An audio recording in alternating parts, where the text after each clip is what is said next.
চারটে ডিম, 6টা লোক, 6জন লোক, 4টে ডিম, এ তো অঙ্ক মিলছে না। বড় গোলমেলে হিসাব হয়ে গেল। কি বলছো, আরো দুটো কিনে আনলেই হয়? না না, যখন তখন কেনা যাবে না, এটাই হচ্ছে খেলা। ধরো সামনে দোকানও নেই আর ঘরেও কেউ নেই যে দোকান থেকে এনে দেবে, তাহলে কি করবো? আজকে মতো রান্নাটা ছেড়ে দেবো?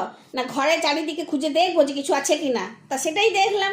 10টা ভেন্ডি পেলাম, 3টে আলু, 1.5খানা পেঁয়াজ, শুকনো কাঁচা লঙ্কা 5টা, 4টে ডিম, আর তেলও আছে, যে তাতে হয়ে যাবে রান্না।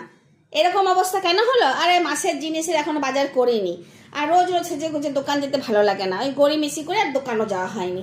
তাহলে আর কি করবো, রান্না শুরু করি। সবাইকে তার দোষ দিয়ে লাভ নেই, আমারও ভাই পেট আছে, আর পেটের কিন্তু লজ্জা নেই ভাই।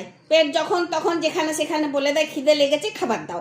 তাই রান্না করে নিলাম ডিমের বড়া দিয়ে ভেন্ডি আলুর ঝোল। প্রথমেই বেসনে 4টে ডিম ফাটিয়ে দিয়ে দিলাম, তারপর বেসন নুন দিয়ে মেখে বড়া করে ভেজে নিলাম। তারপর কড়াইয়ের তেলে ভেন্ডি আলু পেঁয়াজ ভেজে নুন চিনি ধনে গুঁড়ো জিরে গুঁড়ো হলুদ কাঁচা লঙ্কা দিয়ে নেড়েচে জল ঢেলে দিলাম। ঝোল ফুটে এলে এই বড়াগুলিকে দিয়ে আরও ভালো করে ফুটিয়ে নামিয়ে নিলাম। তারপর বাবা মা মেয়ে আত্মীয় স্বজন সবাই মিলে দারুণ মজা করে খেয়ে নিলাম। আর স্বাদও হয়েছিল সেই। ডিমের বড়াগুলো একদম তুলতুলে নরম হয়েছে, তোমরা তো দেখতেই পাচ্ছ। এই দেখো, মনে মনে যাকে ভাবছিলাম সেই নতুন দিয়ে এসে হাজির, তোমাদেরকে কিছু বলবে।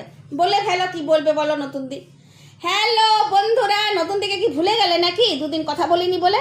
তা আজ প্রিয়ের রান্নাটা কেমন দেখলে ভাই? কি বুদ্ধি বলো, 4টে ডিম, 6জন লোক, 4টে ডিম, আরে এই ডিমের বড়ার ঝোলে 8 জনের খাওয়া হয়ে যাবে।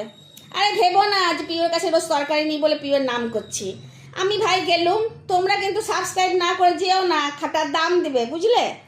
এই প্রিয় আমি বলে দিচ্ছি বাকিটাও। ধন্যবাদ বন্ধুরা।